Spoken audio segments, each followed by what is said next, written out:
چطورید بچه‌ها؟ پارسا هستم. اینجا هم هپی آموزه. امروز قرار در مورد شغلی با هم صحبت کنیم که شما با استفاده از این شغل حتی تو خوابتون هم میتونید مبالغ میلیونی و حتی میلیاردی رو در بیارید.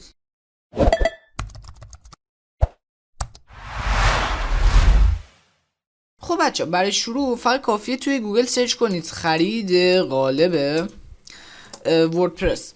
چرا بچه‌ها من اینو سرچ میکنم؟ اول اصلا میخوام بهتون نشون بدم که چه سایتایی توی این حوزه فعالیت میکنن و گولای این صنعت رو به شما نشون بدم. اولین سایت راستچینه، یک سایت بسیار بسیار معروف و بسیار بسیار سایتی که خیلی خریدای خیلی زیادی داره. مثلا چون توش ببینید از هر حوزه‌ای بخواید توش مثلا قالب داره، قالب مثلا چمنزوره، فروشگاهی، شخصی، پزشکی، تو هر حوزه‌ای معمولا فعالیت میکنه. و سایت دوم سایت ژاکت هستش. سایت ژاکت و راستچین توی ایران حرف اولو میزنه و بقیه سایتایی که توی نتیجه هستن شاید مثل این دوتا سایت اینقدر فروش بالایی رو نداشته باشن. قبل از اینکه برم بهتون توضیح بدم دقیقاً فرآیند این کار چطوریه و چقدر درآمد دارن، یه چیزو بهتون بگم که اصلا قالب چیه واسه بچه‌ها که نمیدونن. ببینید بچه‌ها، به طور کلی اگه شما وردپرس رو نصب بکنید اصلا استایل جالبی نداره و یه سری ویجت ها و یه سری قابلیت هایی که ما میخوایم اون نداره. برای این ما میریم پول میدیم، یه قالب میخریم که مثلا استایل سایتمون رو تغییر بده، مثلا استایل سایتمون رو بکنه شبیه سایت دیجیکالا، یا مثلا یه سری ویجت های جدید به سایتمون اضافه کنه. مثلا ما که میخوایم یک سایت آموزشی بسازیم، مثلا بیاد برام مثلا یه پلیر اضافه کنه.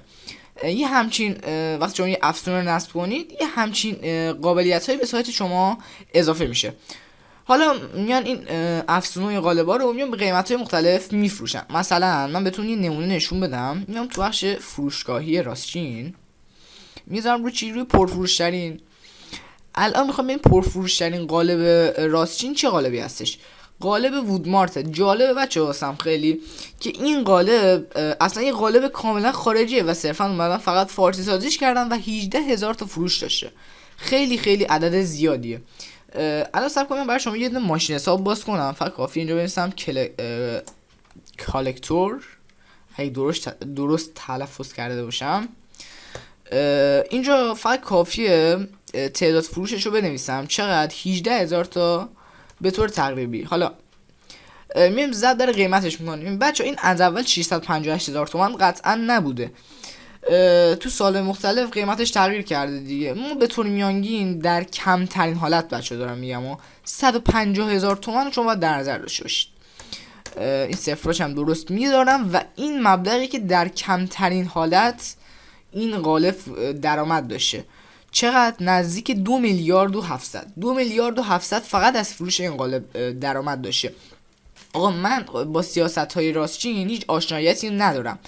به طور تقریبی میخوام حساب کنم که سود خالص این فروشنده چقدر بوده. تا جایی که من در واقع اطلاع دارم، سایت های فروش قالب و این چیزا 30% میان کارمزد میگیرن، 10%، 30%.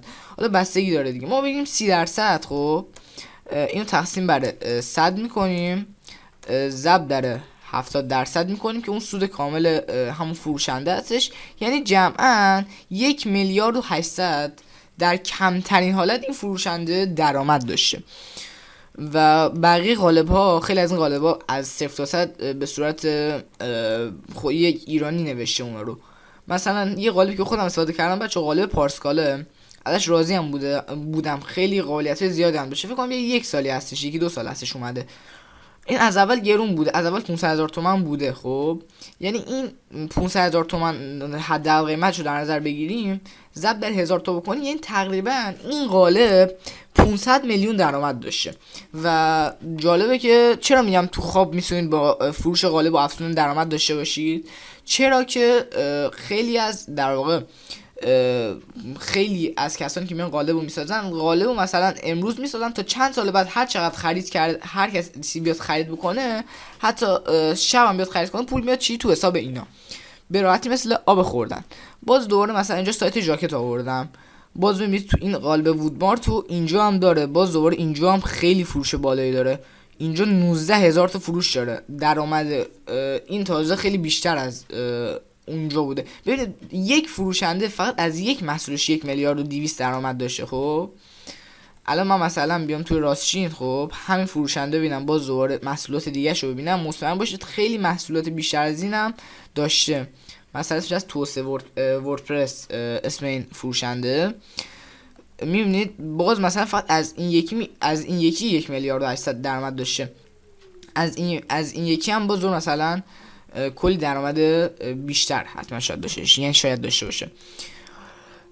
توی ژاکت خیلی اصلا میان یک افزونه خارجی رو میان اینجا میذارن واسه فروش. مثلا این افزونه رنگ مسپرو اصلا یک افزونه کاملا خارجیه، فقط اومده صرفا فارسی سازی شده و میبینید که 9000 تا فروش داشته. اینو ما باز دوباره 100,000 تومان در نظر بگیریم، خب یعنی آسون ترین کاریه که میتونی یه نفر بکنه. فقط اومده یک افزونه فارسی کرده، هیچ ویجت و هیچ چیزی بهش اضافه نکرد. باز اون قبلیه اومده مثلا یک سری تغییرات رو انجام داده، یه سری قابلیت جدید بهش اضافه کرده.